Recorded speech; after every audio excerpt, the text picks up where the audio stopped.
Okay, check, check. We're going to go on air here shortly. We're live. Hi, I'm Glenn at COAF Fuel Team on YouTube. And this round, doing a little ATEM setup with our HDMI Mini Pro. And we've got some stuff I want to let you know. Specifically, let's see if I can switch over. Okay, here we go. These are these jug lines that I made the other day. And kind of want to show you what I got here. Let's see if I can turn this on. Yeah, okay.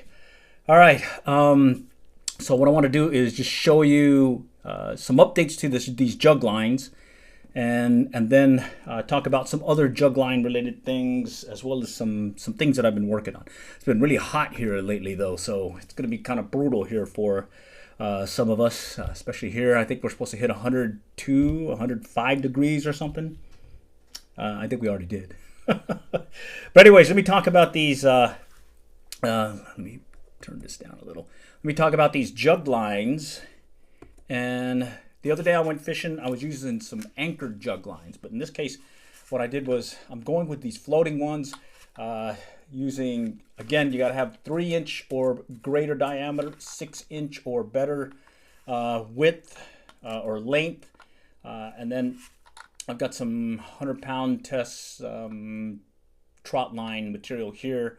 And from the other day when I did a live stream, let's see if I can switch over. Right here, I added this clip based on a recommendation that I saw from another YouTuber. And it got me interested in that. Now I can adjust the length of the line by putting it to this trot line clip. I've done it before with my anchored ones, but these are going to be the floating ones that I try. So instead, I've got instead of an anchor, I just got a 1.5-inch edge sinker with some 50-pound line coming off of a swivel, Carolina rigged, and hopefully it'll float along and everything will be good. I did put some numbers on here, my customer ID number. Put some, I think it's like some Band-Aid material, sort of lacquer to put over it. It's waterproof, but just in case, I like putting that on there, as well as I like putting some packing tape on there. And so far, it's been working really good.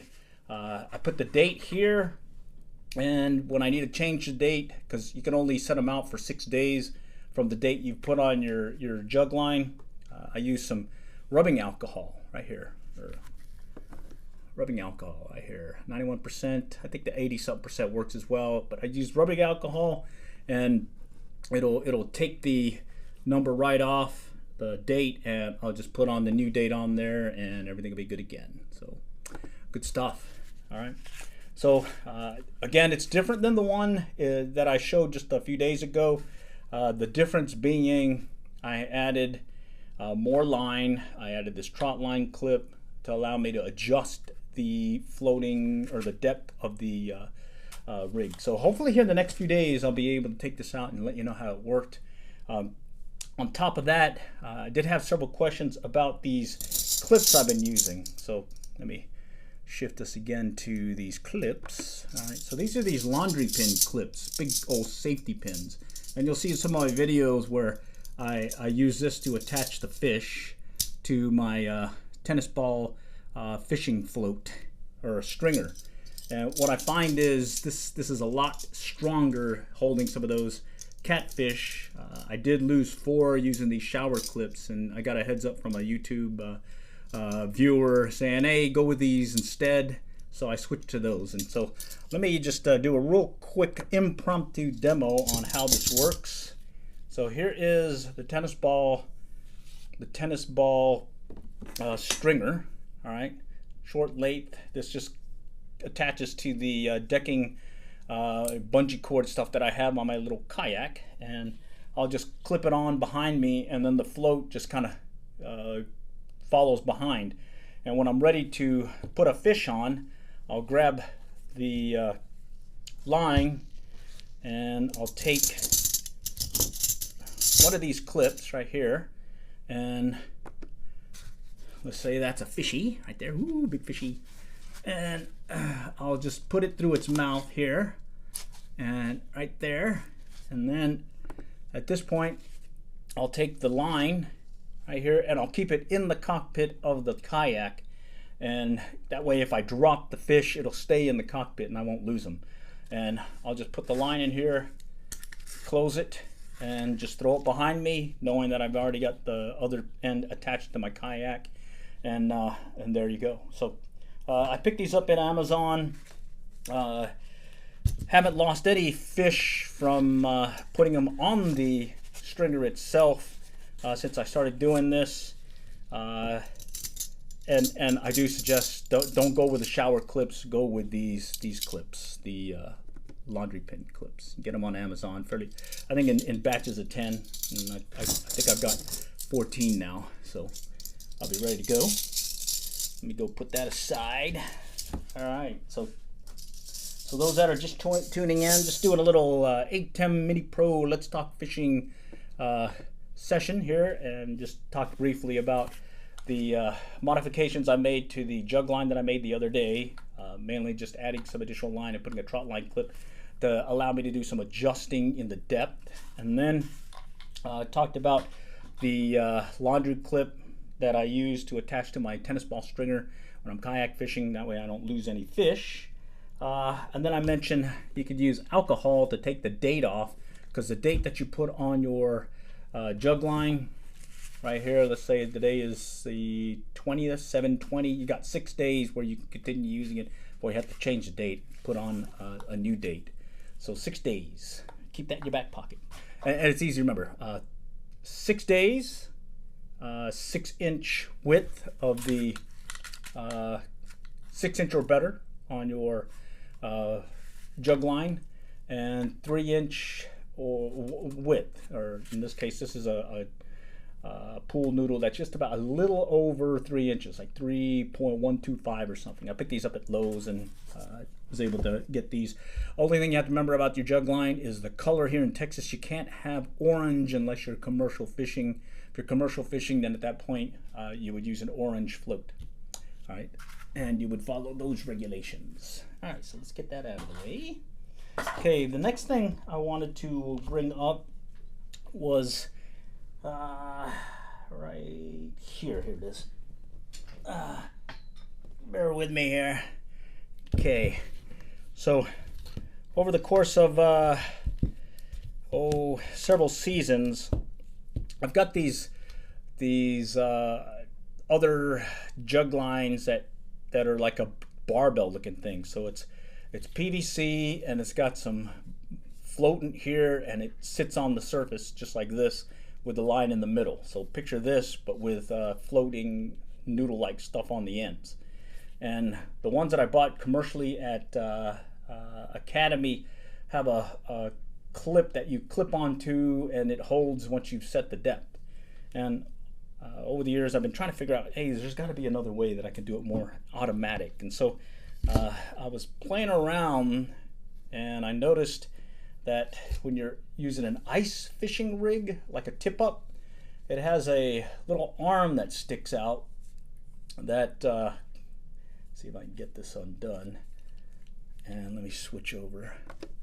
Okay, so you got this right here. This is sort of like a little trigger, all right here. And what I've been doing is, if I take this and I put it on the shaft of the, in this case, the barbell style jug line, like so, I can release the line. And those ones from Academy, you have some extra maneuverability, plus they're plastic and they break. I've had a couple break on me, and so I've been wondering what to replace them with. So I decided to make this out of some wire. And what I can do is I can let it slip, let it turn and float. This will freely turn with the shaft, and then when I'm ready to put it in place, I just lock it in here, right here, and look at that, it sticks, it won't come off. All right, let me show you a better idea. Okay, so here it is. So in this example, let me undo it here. In this example, I got a little weight on here. All right, so with this example, I would let it hit right there, and then when I'm ready to set the depth, I'll just grab this guy, Bear with me, I just lost my one GoPro. Well, I think we can keep going. All right, and then you just click it on here, and there you go. So I've got something to replace the ones that broke off the one that I bought, and I think I'm gonna probably make a little prototype and see how that one works, and hopefully, let me see if I can show you better. So hopefully you get a good feel for this and see how it kind of locks in place right there. So it's not going to come off.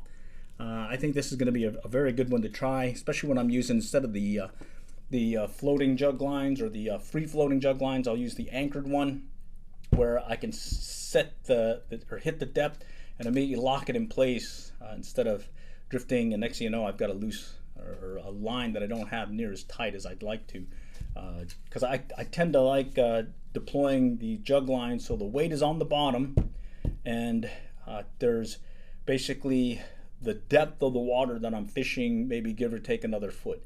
Any more than that, I notice I'll usually mess up on some of the hook strikes or lose a fish or two that way. So stay tuned. I'm going to play around with that one some more. I think I got a little tweaking I need to do still, but I think it's going to be a good one to try. So stay tuned for that one.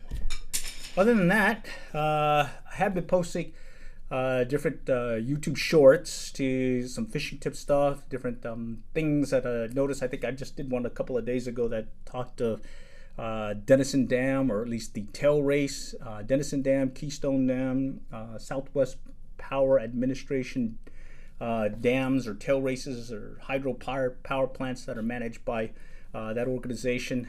There's a way to check before you go and make a plan to fish a tail race, and just check out the water flow, make sure it's actually generating or what the planned flow is. Good for maybe a day or two out, but also good for the day that you're going to go. You can actually get a feel for if they are generating or not. So do check out that video. I think I have some links in there that also take you to the particular links that you need to get that information. And then I think I just did some fishing tip ones. I think this last one I just did not too long ago today, that talks of a fishing tip that someone else had suggested. It was about downsizing your fishing lure. Well, that works perfect for bait finesse and ultralight bait casting. Downsize your lure, these highly pressured ponds and lakes and whatnot. You might get a better chance or a better hookup with these fish when you're using a smaller size lure. All right, so that's all I really wanted to get out today. Get to play with the ATM HDMI switcher, so you know I got different ways to show things. I don't have a video in the background right now, and I turned off the GoPro, or at least I think the GoPro's on right now. Yeah, the GoPro's on. It's just that fisheye view. All right, but at this point, do stay tuned. I'm hoping to hopefully maybe this weekend do another round. In this case, with the floating jug lines, or the free floating jug lines, and we'll see how this rig works. So do check back. All right, next time we'll catch you later. Good luck and good fishing.